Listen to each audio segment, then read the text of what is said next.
हाँ, तो class 10th विज्ञान, जैसा कि इससे पहले हम धातु और अधातु में आपको बताए थे, धातु, अधातु, उपधातु, मिश्र धातु। अब हम शुरू करेंगे धातु कर्म, यानी इन धातुओं को जमीन से निकालने के बाद कैसे इनको जो है इनके यौगिक से अलग करते हैं, अशुद्धियाँ अलग करते हैं, इनका शोधन करते हैं। ठीक, उससे पहले हम आपको बता दें कि धातुओं की जो क्रियाशीलता होती है ये उनके इलेक्ट्रॉन त्यागने पर निर्भर करती है। जिस धातु के इलेक्ट्रॉन त्यागने की प्रवृत्ति स्वभाव जितना ज़्यादा होता है वो धातु उतनी ही ज़्यादा सक्रिय होती है। यानी कि जो एक्टिविटी है, रासायनिक क्रिया करने की जो क्षमता है, इलेक्ट्रॉन त्याग कर धनायन बनाने की क्षमता पर निर्भर करता है। तो किसी भी धातु में इलेक्ट्रॉन त्याग कर धनायन बनाने की जो प्रवृत्ति होती है यह उनकी सक्रियता कहलाती है, क्रियाशीलता कहलाती है। इलेक्ट्रॉन त्यागने की जो प्रवृत्ति है या स्वभाव है सभी धातुओं का एक जैसा नहीं होता है। अब यही स्वभाव के आधार पर धातुओं को इलेक्ट्रॉन त्यागने की प्रवृत्ति के आधार पर जो ये रखा गया है, एक श्रेणी जो बनती है इसे कहा जाता है सक्रियता श्रेणी।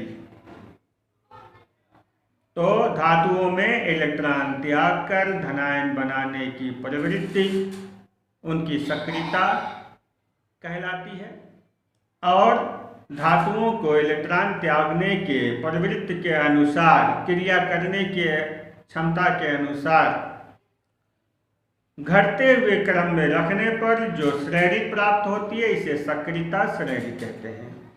धातुओं की सक्रियता श्रेणी में आपको हम बता दें कि ऊपर जो है सबसे अधिक क्रियाशील धातुएं, नीचे सबसे कम क्रियाशील धातुएं, ये सामान्य यानी अधिक क्रियाशीलता से कम क्रियाशील धातुएं।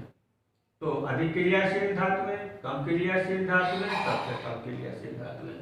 इनमें जो आपको नीचे दिखाई दे रहा है ये सोना और प्लेटिनम, गोल्ड और प्लेटिनम, ये आपके जो है ये उत्कृष्ट धातु कहलाते हैं। सामान्यतः ये क्रिया नहीं करते, इन्हें उत्कृष्ट धातु कहते हैं। सबसे ऊपर ये है पोटेशियम, उसके नीचे सोडियम, फिर ये कैल्शियम, ये आपका magnesium, aluminium, zinc, iron, lead, hydrogen. देखो हाइड्रोजन भी धनायन बनाता है जबकि धातु नहीं है। ये एक तरह से इनके लिए स्केल का काम करता है, हम आपको बताते हैं इसके बारे में। फिर ये कापर, तांबा, मरकरी जिसको पारा बोलते हैं, ये है सिल्वर चांदी, गोल्ड यानी सोना, ये प्लेटिनम। ये जो है क्रियाशीलता के हिसाब से रखा गया, इसे सक्रियता श्रेणी कहते हैं। अब सक्रियता श्रेणी का क्या महत्व है हम आपको ये बताएंगे।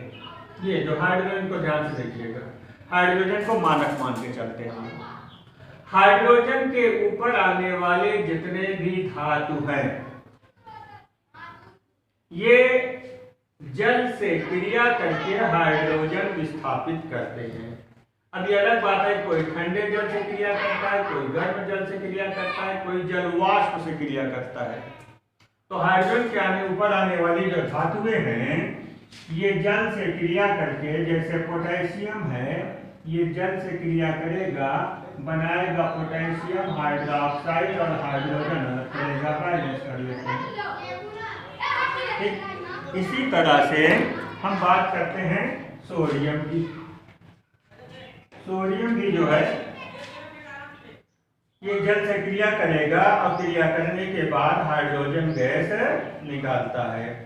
तो इससे पहचान सकते हैं कि ये जो हाइड्रोजन के ऊपर आने वाले तत्व हैं ये धातुएं हैं, ये जल से क्रिया करते हैं और हाइड्रोजन गैस निकालते हैं।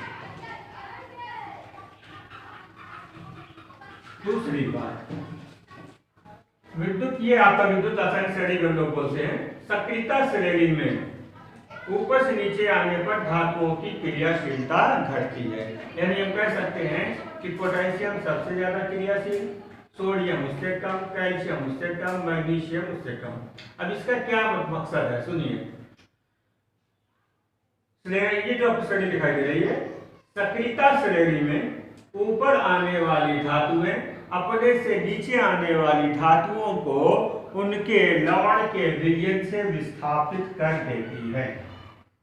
अब जैसे अगर हम जिंक के किसी लवण में, मान लीजिए जिंक क्लोराइड है, और इसके लवण में हमने डाल दिया मान लीजिए सोडियम, तो सोडियम जो है ये जिंक को विस्थापित कर देगा। कहने का मतलब ये ज्यादा सक्रिय धातु है, ये रसायन त्यागने की क्षमता ज्यादा रखता है। तो जिंक क्लोराइड के जलीय विलयन में अगर हमने सोडियम डाल दिया तो ये बन जाएगा सोडियम क्लोराइड और जिंक जो है ये विस्थापित हो जाएगा। इस पर कभी कभी प्रश्न आता है कि कॉपर सल्फेट के विलयन में लोहे की कील डालने पर कॉपर विस्थापित हो जाता है। इसका जवाब देखिए, कॉपर सल्फेट, इसमें डाला लोहे की कील। अब कॉपर सल्फेट देखिए हाइड्रोजन के नीचे है और जिंक जो है इसके ऊपर है, यानी ऊपर आने वाली धातु अपने नीचे आने वाली धातु को विस्थापित कर सकती है। तो ये आयरन जो है सल्फेट से क्रिया कर लेगा और कॉपर जो है विस्थापित हो जाएगा। अब कभी कभी इसको हम पढ़ कर देखते हैं कि क्या फेरस सल्फेट के विलयन में कॉपर डालने पर क्या आयरन विस्थापित होगा? नहीं, ये क्रिया नहीं हो सकती, क्योंकि यहाँ पर देखिए कॉपर जो है ये आयरन के नीचे है। ऊपर आने वाली धातुएं अपने से नीचे आने वाली धातु को उसके विलयन से विस्थापित कर सकता है। तीसरी बात, हाइड्रोजन के ऊपर आने वाली धातुएं अम्ल से क्रिया करके हाइड्रोजन को विस्थापित करती हैं। अब देखा जाए तो हाइड्रोजन के ऊपर आने वाली जो धातुएं हैं, अब ये अम्ल से क्रिया करेंगी और हाइड्रोजन विस्थापित करेंगी। मिसाल के तौर पर अब जैसे ये आपको सोडियम कोई भी लीजिए, अक्सर प्रयोगशाला में जो है जिंक से हम लोग क्रिया कराते हैं सल्फ्यूरिक अम्ल का, अच्छा हाइड्रोक्लोरिक अम्ल का। अब बनता क्या है, जिंक सल्फेट बनेगा और हाइड्रोजन गैस विस्थापित होती है। ये क्रिया संभव है।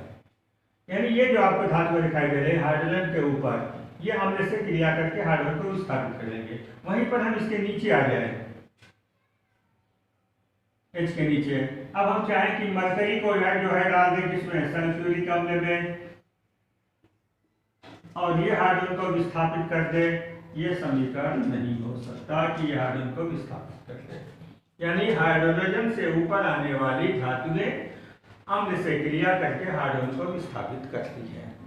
इसके अलावा जो ये आपका नीचे है, हाइड्रोजन के नीचे आते हैं, ये जितने भी धातु हैं ये अक्सर गर्म करने पर ऑक्साइड नहीं बनाते, ये ऑक्साइड बना लेते हैं।